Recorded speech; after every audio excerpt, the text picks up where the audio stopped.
Newton کا قانون تجاذب یا law of universal gravitation.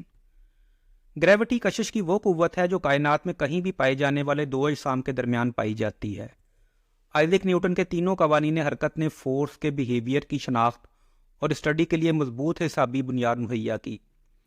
Newton نے اپنی شاندار دریافتوں کے سال یعنی 1665 اور 66 کے دوران فورسز میں سے ایک یونیورسل فورس آف گریوٹی کے بارے میں حسابی تشریحات اخذ کی۔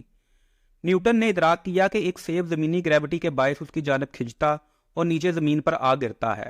اگر اسے زمین سے پھینکا جائے تو وہ پیرابولک راستہ اختیار کرتے ہوئے گیلیلیو کی مساوات کے مطابق دوبارہ زمین پر آ رہتا ہے، اور اگر اسے مناسب ایکسلریشن کے ساتھ لانچ کیا جائے تو وہ چاند کی طرح کیپلر کے بیضوی مدار کو اختیار کر لیتا ہے۔ نیوٹن نے اس قوت کو حسابی زبان میں بیان کیا جس کے مطابق کائنات میں پائے جانے والے کوئی بھی دو اجسام کے درمیان کشش کی قوت تجاذب پائی جاتی ہے، جو ان دونوں اجسام کی کمیتوں کے حاصل ضرب کے راست تناسب اور ان کے باہمی فاصلہ کے مربع کے بالعکس متناسب ہوتی ہے۔ نیوٹن کے قانون تجاذب اور گریوٹی نے قدرتی دنیا میں پائے جانے والی گہری باضابطہ ترتیب کو اجاگر کیا۔ قوانین کا ایک ہی سیٹ زمین اور آسمانی کروں پر لاگو ہوتا ہے، اور یہ قوانین وہ فریم ورک مہیا کرتے ہیں جس کے ذریعے اور بہت سے مظاہر کو بھی اسٹڈی کیا جا سکتا ہے۔ آئزیک نیوٹن کے تینوں قوانین حرکت نے فورس کے کنسیپٹ کو ڈیفائن کیا، ایک ایسا مظہر جو ماس کو ایکسلریٹ کروانے کا موجب ہے۔ نیوٹن کے قوانین نے وہ ضروری حسابی فریم ورک مہیا کیا جو کسی بھی قدرتی فورس کے بیہیویئر کی شناخت و اسٹڈی کے لیے ضروری ہے۔ نیوٹن کے ہم اثر گریوٹی کو کرۂ ارض کی قوت سمجھتے تھے جو زمینی اشیاء کو اپنی سطح پہ رہنے پہ مجبور کرتی ہے۔ نیوٹن کی گریٹ ایڈوانس اس حقیقت کا پہچاننا تھا کہ ایک ہی فورس یعنی یونیورسل فورس آف گریوٹی دونوں سیب اور چاند پر عمل پیرا ہوتی ہے۔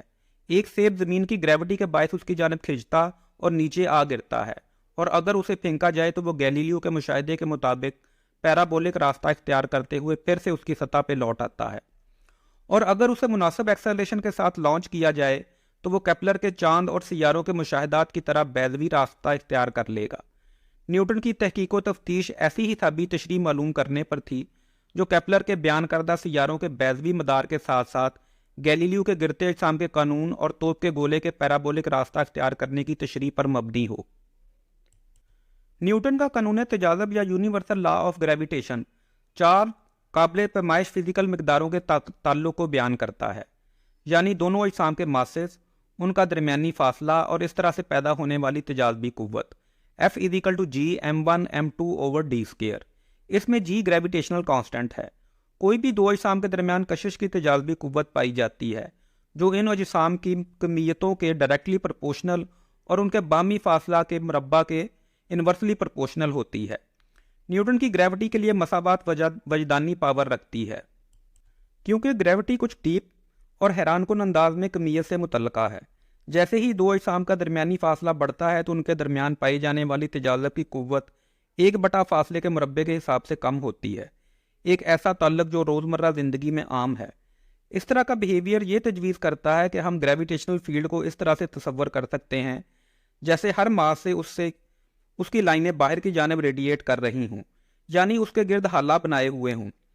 گریویٹیشنل کانسٹنٹ G کی نومیریکل ویلیو زمین اور دوسرے آسمانی آبجیکٹس کی کمیت معلوم کرنے کے لیے بنیادی ایلیمنٹ ہے۔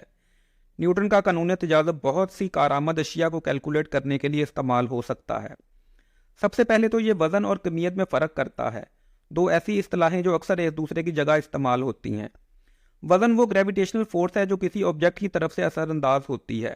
وزن محل وقوع کے حساب سے تبدیل ہوتا ہے اور اس کا انحصار گریویٹیشنل فیلڈ کی اسٹرینتھ پر ہے، جبکہ ماس مادے کی وہ مقدار ہے جس سے کوئی آبجیکٹ بنا ہوتا ہے، اسے کلو گرام میں ماپا جاتا ہے۔ محل وقوع کا اس پر کوئی اثر نہیں ہوتا، اس لیے اشیاء کا وزن چاند پہ کم ہوتا ہے کیونکہ اس کا ماس اور ریڈیس زمین سے مختلف ہے۔ نیوٹن کے قوانین حرکت اور قانون تجاذب نے فطرتی دنیا میں پائے جانے والی گہری باضابطگی کو اجاگر کیا۔ قوانین کا ایک ہی سیٹ کرۂ ارض کی سطح اور آسمانی کروں دونوں پر اپلائی ہوتا ہے، اور ان قوانین نے وہ فریم ورک مہیا کیا جس سے بہت سے دوسرے مظاہر بھی اسٹڈی کیے جا سکتے ہیں۔ اصل میں نیوٹن کی سب سے بڑی لیگیسی کائنات کا ایسا ویو ہے جس میں گہری میتھمیٹیکل ترتیب پائی جاتی ہے اور جس کے میکانزم کو مشاہدات اور تجزیے سے اخذ کیا جا سکتا ہے۔ Thank you for watching.